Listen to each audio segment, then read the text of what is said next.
con uno al día. Yo me estoy inmunizando. Mira, salió Stingo, salió Baeza y entra Lagos. Tremenda selección. Tremenda selección tenemos. Marcelo, ¿cómo estás? Buenos días. Buenos días. Me pillaron haciendo la clase, pero bueno, detalle. ¿Hace clase de internet? No, PowerPoint estaba preparando una presentación para el público que nos escucha. ¿Cómo estás, Marcelo? Muy bien. Estuvimos ayer al lado de las autoridades, hay un tema bien importante, relacionado al borde costero también de... Alguien tiene que saber este país. Super Marcelo Lago. Oye, te vimos dando una conferencia de prensa y todo pitutado. No, para nada pitutado. No, No es ahora, eso hace un... Este informe que tenías que entregar a finales de marzo, ¿no? Claro, parte del trabajo que estamos haciendo para la reconstrucción y lograr tener comunidades costeras resilientes a la amenaza de tsunami. No, y eso, perdón un minuto, porque es bien importante. O sea, ayer lo anunciaban junto a la ministra de la Vivienda y además el encargado de la reconstrucción, Pablo Alart. Además, el Departamento de Geografía, ¿no?, de la Universidad Católica estaba colaborando en mejorar las condiciones del borde costero. Sí, porque hay que partir de la base de que, bueno, hay varios plus acá. Como geógrafos, primero que nada nos preocupamos de los fenómenos físicos naturales, pero también cómo interactúan con la sociedad y cómo podemos proponer mejores formas de interactuar con el medio ambiente. En la práctica con propiedad, el gobierno confió en nosotros y, bueno, no se equivocaron.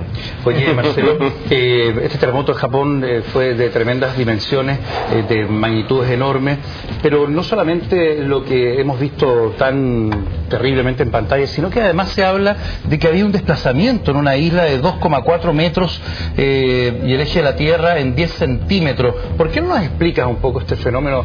Bien fácil para poder entenderlo. Sí, porque ¿se lo puedo explicar con imágenes? Pero por favor, mejor me voy a mover hacia el monitor. La verdad es que, aunque no venía preparado, y aunque el PowerPoint estaba medio morir saltando, pero para que la gente nos entienda, ¿cierto? Porque la idea es que nos intentamos. Las cosas difíciles son súper fáciles, si alguien las explica bien, ¿cierto? Estamos viendo la isla de Honshu, ¿cierto? Y esa es la isla, este es el segmento. Me voy a acercar a la imagen con mi dedo. No sé si puedo poner el dedo acá. ¿Sí? Y esta es la zona de subducción, ¿ok? Este es el segmento donde la placa pacífica se introduce bajo la placa norteamericana. Esta es la isla de Hokkaido, este es Honshu y estas son las costas de Sendai, ¿ok? Bien. Ahí se produjo el terremoto y en este momento les voy a mostrar todas las réplicas que hemos tenido, que en la práctica representan el área de ruptura. Recuerden y nunca olviden que los terremotos no son un punto en epicentro, sino que son un gran evento, el principal, y todas las réplicas que se producen en el minuto o en el tiempo después, a partir del evento, empiezan a dibujarnos el área que rompió. Y claramente, ¿qué es lo que vemos?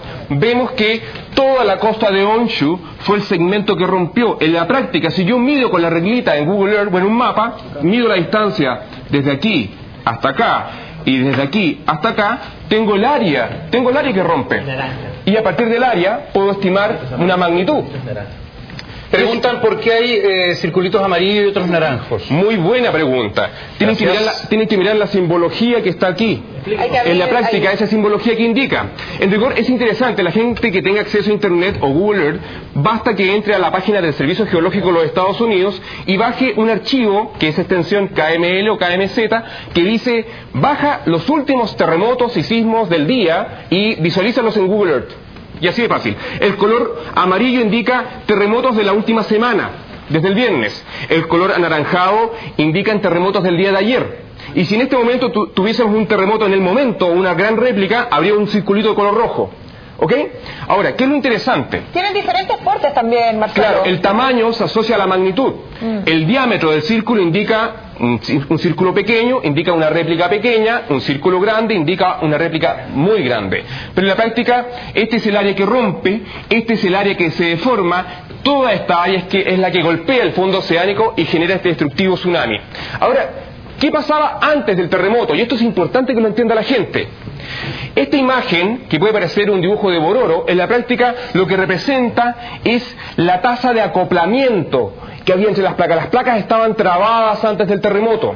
Los colores rojos o más cálidos indican donde hay asperezas, donde las placas estaban muy trabadas, digámoslo así. Y los colores más amarillos donde había menor tasa de acoplamiento, digámoslo así. Entre terremotos, estas flechas que están aquí nos indican las señales que nos daban los GPS. En las costas de Honshu, todos los vectores de deformación de la costa derivados de datos GPS indicaban que se estaba deformando la costa hacia el oeste. Estaba presionando la placa pacífica bajo la norteamericana y toda la costa se estaba deformando hacia acá. ¡Oh! Con todo. Estos vectores están exagerados, pero en la práctica indican visualmente la deformación que tenía la costa antes del 11 de marzo. Marcelo, perdón, ese mapa geográfico que tienes tú ahí que está mostrando en pantalla, ¿lo tenían antes del terremoto? Entonces, ¿tú ya sabías cuáles eran las zonas más candentes? Absolutamente, pero es que también es relativo, porque en rigor la línea negra segmentada es la que indica la zona que rompió hoy día. En la práctica lo vamos a ver en la siguiente figura, pero de alguna forma la gran tasa de acoplamiento que hay aquí, o el acoplamiento interplaca que se llama, porque son dos placas que están en contacto, son especies de barrera. El terremoto rompió en este segmento, pero no pudo romper estas barreras. Ahí están súper pegadas las placas. Por lo tanto, se detuvo, ¡pum! Que es lo mismo que pasa para el terremoto del 2010. En los lugares donde las placas están muy trabadas, son especies de barreras para la ruptura. ¿Qué pasó el viernes? Pasó lo siguiente, se produce el deslizamiento. Nos vamos todos hacia el Pacífico. Y todos estos vectores GPS que indicaban que Honshu y Sendai se estaba deformando hacia China, de repente, en unos escasos minutos, en unos pocos minutos, se desplaza todo hacia el Pacífico, se produce el deslizamiento. Los colores rojos indican el deslizamiento cosísmico entre las placas. ¿Qué es el deslizamiento cosísmico? Es lo que ocurre en el minuto, en el momento. En este momento, ¡pum!, me hundo, me levanto y en este momento me muevo horizontalmente. Y las flechas de color azul indican cuánto se ha movido, deslizado las placas en el proceso posísmico. Perdone, Marcelo, pero ¿se corrió la isla completa? ¿Eso es verdad? Sí, absolutamente. 2,4 metros se corre, se desplaza. Veámoslo. ¿Y ese desplazamiento es el que produce la ola tsunami o idea mía? Sí, también. Aquí hay dos cosas. Por una parte hay deformaciones horizontales que lo indican los vectores y hay deformaciones verticales. Por una parte, el fondo oceánico se levanta y golpea la columna de agua, y por otra parte las costas se hunden. Los vectores, las flechitas indican que las costas se deformaron, porque lo que pasa es que estas son fallas inversas, donde el océano se levanta, ¡pum!, y las costas se hunden, ¡pum! Y como las costas de Sendai están muy lejos del eje de subducción o la fosa, se hunde. A diferencia, el 27 de febrero, la línea de costa de la zona que rompió estaba más cerca del eje de la fosa, por lo tanto gran parte de la costa se levantó. Por ejemplo, Santa María se nos levantó casi 3 metros. Entre más cerca yo esté de la fosa, me levanto. Entre más lejos esté, me hundo. Para el terremoto de 1985, acá en la zona central, en Las Cruces se levantó 60 centímetros. ¿Por qué? Porque Santiago y Valparaíso está muy cerca de la fosa. En cambio, para el terremoto de 1960, el segmento que está al sur del Golfo de Arauco, Valdivia, Mehuen, Meule, Maullín, Queule, Maullín, etcétera, están más distantes del eje de la fosa. Si yo estoy más lejos, me hundo. Pero Marcelo, eso es una muy buena noticia entonces para todos nosotros de la costa chilena pacífica, porque en realidad eso quiere decir que cuando venga la ola tsunami vamos a estar a mayor altura y nos va a llegar con menos potencia. En la zona central de Chile. Pero en el segmento sur tú te hundes. Por lo tanto, si el tsunami tiene 10 metros, va a tener 12 metros. Valdivia se hundió 2,7 metros del 60. Por eso, lo cual no es menor. Por eso el tsunami fue tan fuerte. Claro. Recién veíamos que el Servicio Geológico de Estados Unidos, el USGS, ha corregido la magnitud de este sismo de 8,9 a 9. Sabemos que esta es una escala logarítmica. ¿Se puede saber más o menos cuánto más fuerte fue este sismo si lo comparamos con el de Chile el año pasado? Bueno, ya con magnitud 9 estamos hablando de un evento categóricamente gigante. Gigante. En la práctica, y para hablar de un gigante estamos hablando que el área de ruptura es mucho más grande. El chileno tuvo un área de ruptura de los 500 kilómetros, 550 kilómetros, y por 150, en cambio como el segmento entre la costa y las zonas y el eje de subducción hay más espacio, rompió un segmento de fácilmente unos 600 kilómetros, un poco más, por casi 300 kilómetros. Y si calculamos el área de eso, claramente es un evento importantísimo, gigante, es gigante, 9 es gigante. Y lo otro, en la medida que han pasado los días se ha conocido más información respecto del tsunami. Entiendo que, a diferencia de lo que pasó en Chile, este llegó cerca de 15 minutos después del movimiento, lo que impidió a mucha gente escapar. La verdad es que no hay mucha diferencia. Hay que partir de la base de que si la gente recuerda todas las imágenes que le mostramos de las réplicas, todo ese segmento rompe, todo ese segmento se levanta en el océano y perturba la columna de agua y las ondas avanzan rápidamente hacia el campo cercano, las costas de Sendai, y a su vez se propagan hacia el Pacífico. En Chile pasó lo mismo. En Chile las ondas, yo te aseguro que en Dichato, Constitución, las primeras ondas llegaron a los 5 o 7 minutos. Si el tema es de que las primeras... No con esas características. Claro, claro. Y esto pasa porque las costas, primero que nada, se hundieron, principalmente, y se hundieron de forma importante. Hay subsidencia, se llama ese proceso, subsidencia ecosísmica, porque es en el momento. Y bueno, es importante que explique eso de lo ecosísmico, lo posísmico, ¿cierto? Démonos un espacio. Entre los terremotos hay distintos estadios. Hay un proceso intersísmico, que es entre terremotos. Intersísmico, no hay nada, se acumula nomás, se deforma la corteza, la costa. Luego y en el terremoto, ¡pum!, se produce una deformación donde un bloque se levanta y otro se hunde. Eso es cosísmico en el momento, y luego las placas se empiezan a acomodar por años y décadas, y ese es el posísmico. Entonces tenemos un proceso, tenemos un intersísmico, un cosísmico y un posísmico. Eso siempre es así. Hoy día estamos viviendo nosotros el posísmico del 27 de febrero del 2010. En Japón están viviendo el posísmico, el proceso posísmico. Una cita de sismólogos en Japón. Bueno, salió el tema de Chile, salió el tema del norte de Chile y del sur del Perú, ¿no es cierto? Y se habla de que ahí podría estarse incubando algo súper potente. Lo conversaban en esta cumbre de sismólogos improvisada que se hizo ahí en Japón. ¿Qué opinas tú de eso? Bueno, la verdad es que no tiene nada de nuevo. En la práctica, todos quienes trabajan en geociencias saben de que se está incubando un evento en el segmento norte de Chile y sur del Perú, y es altamente probable que ocurra. ¿Qué pasa? Que en este caso, me imagino que los científicos peruanos le llaman el terremoto del Perú, nosotros le llamamos el terremoto chileno. Ya. Pero la historia nos recuerda que estos eventos son absolutamente recurrentes, y es por ello que con mayor razón debemos estar atentos. Pero es más, hay que rescatar las lecciones aprendidas del viernes pasado, porque el terremoto que ocurrió en Honshu fue más grande de lo que esperaban.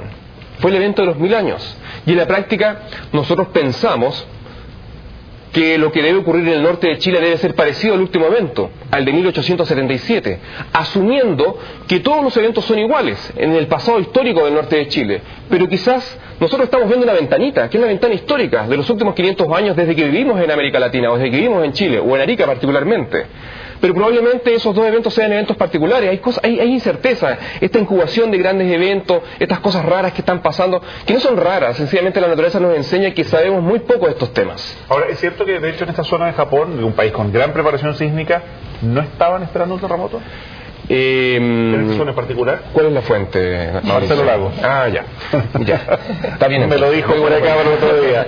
Ya. Mira, la verdad es que como ellos están muy preparados, ellos tenían mapeada la peligrosidad de grandes terremotos y tsunamis de acuerdo a periodos de recurrencia. Y particularmente las costas de Sendai tenían habían zonas más calientes, digámoslo así, que Sendai. Gran parte de los esfuerzos estaban concentrados en el segmento sur, porque ahí se supone que no había ocurrido un evento importante, hay una calma sísmica importante. Incluso habían construido barreras ahí. Barreras, con puertas, etcétera. También en las costas de Sendai, pero en rigor gran parte de los esfuerzos estaban concentrados en el segmento sur, porque en Sendai habían ocurrido terremotos históricos relativamente recientes y se esperaba un evento, pero no tan grande como el que ocurrió. Ese sobrepasó toda estimación, y eso nos invita a reflexionar sobre los tiempos de recurrencia de eventos gigantes y cuánto sabemos sobre este tipo de fenómenos. Y es importante que sepamos y que aprendamos de lo que pasa en otros países. Esto de Perú, que tú dices para los peruanos el terremoto de Perú, para nosotros el terremoto nuestro, pero ¿cómo afectaría a nuestro país? ¿Cómo afectaría al norte de nuestro país?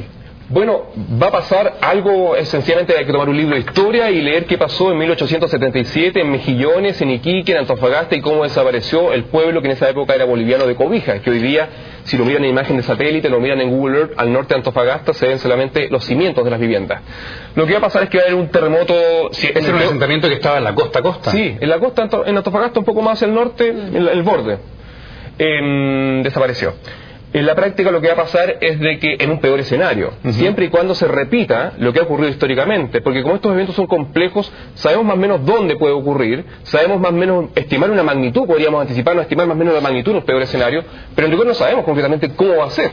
Ahora, en el peor escenario se rompe todo el segmento, implica un terremoto casi gigante, parecido al del 27 de febrero, incluso al de Japón. Tú nos mostrabas ahora un mapa geográfico que tenías de las zonas que estaban un poquito más calientes, como dices tú, de ruptura que pasó en Japón. Sí. En el caso de Perú, tú tienes también ese mapa, me imagino, todos los geógrafos físicos... No, esto trabajan geocientíficos, digamos así en términos genéricos, hay de todo en rigor, pero en Chile se hicieron, hay un trabajo de Marcos Moreno, que es un chileno que trabaja en Potsdam, que publicó un artículo muy lindo en la revista Nature, lo envió en marzo del 2010, fue publicado a mediados de año del 2010, y de alguna forma él demuestra la correlación que existe, o la relación que existe, donde hay mayor acoplamiento de las placas, es donde se producen los mayores deslizamientos. Pero es que en ese caso, si es que la tensión está en el sur de Perú, norte de Chile, ¿podría todo Chile tener una alerta de tsunami debido a eso? No necesariamente, pero se podrían modelar escenarios anticipados en función de deslizamientos esperados. Se puede hacer. Si bien es un trabajo gigantesco, es necesario. Se podría hacer, claramente. Sergio pregunta por Twitter, ¿existen registros de 2 terremotos continuos de parecida magnitud en una misma área? Bueno, en una misma área. No. Por ejemplo, el del norte, en el segmento norte de Chile, hubo uno en el sur del Perú que fue en 1868 y 9 años después, en 1877, un tremendo tsunami nuevamente borra Arica. Son tiempos geológicos además, es nada. Nada, es marginal, pero el de 1868 se localiza en las costas sur de Perú, Hilo, Tacna, etcétera, Arequipa, y el del 1877 se localiza entre Arica y Mejillones.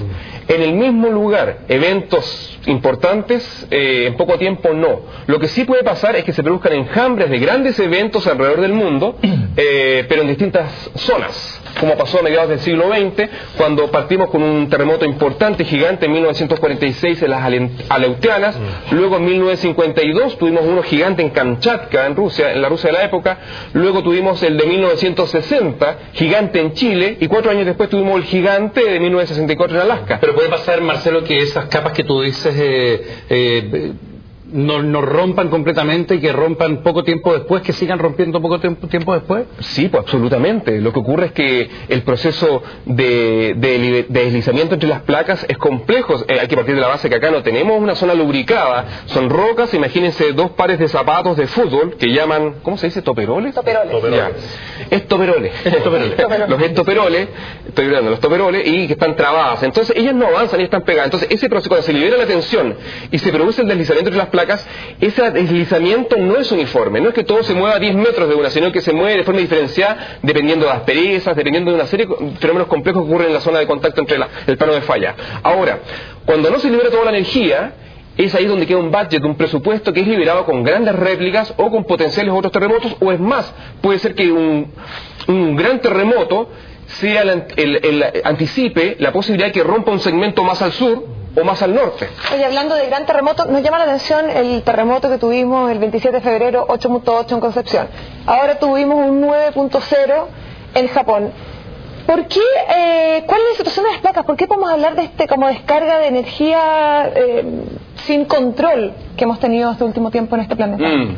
Muy buena pregunta. Yo creo que todos los geocientíficos se hacen la misma pregunta. Claramente algo está pasando, pero la verdad es que yo lo comparo con el siglo XX, como te decía anteriormente, en 1946, 1952, 1960 y 1964, en muy pocos años, casi 2 décadas, tuvimos 4 eventos gigantes que marcaron y eso pasó en el siglo XX. Hoy día estamos con el evento del 2004, que fue un 9.1, 9.3, tuvimos el chileno 8.8, el de Japón ahora un 9, claramente entre el 2004 y el 2011 están pasando cosas. Podría asimilarse a lo que pasó en el siglo XX, pero en rigor es un fenómeno que hay que observarlo. Nadie puede ser categórico ahora. ¿Qué magnitud podríamos esperar para el norte de nuestro país? Si rompe todo el segmento, 600 kilómetros más o menos, por unos 150 kilómetros de ancho, se podría calcular previamente una magnitud de cercana a 9. ¿Cercana a 9? Sí, si rompe todo el segmento, pero ese es el peor escenario, ojo. Cristian pregunta a través de Twitter, ¿es posible, y yo sumo, recomendable construir muros de contención en el borde costero chileno? Depende. ¿Como lo han hecho los japoneses? Depende del muro, depende de sus características, depende del escenario al cual esté diseñado. Hay que partir de la base de que hemos visto, lamentablemente, que todos los rompeolas y medidas estructurales que tenía Japón para tener el impacto de potenciales tsunamis fueron sobrepasados. Sin embargo, ellos fueron afectados por un evento de los 1000 años. Hay que partir de la base, y esto lo saben muy bien los ingenieros, que generalmente en países como los nuestros no se construye para periodos de recurrencias de 1000 años, porque evidentemente es muy costoso. Entonces yo creo que es conveniente siempre y cuando tenga las dimensiones capaces de atenuar el impacto de un tsunami. Y en ese caso deberíamos rescatar las lecciones de la historia que nos dicen más o menos las alturas promedio que han manifestado las olas en las costas. Oye, ayer el profesor Sergio Barrientos, conocido por todos nosotros, ¿no es cierto?, hablaba que antes eran más esporádicos los eventos y que hoy día se están repitiendo en forma más seguida. Queremos conversar con el profesor Barrientos.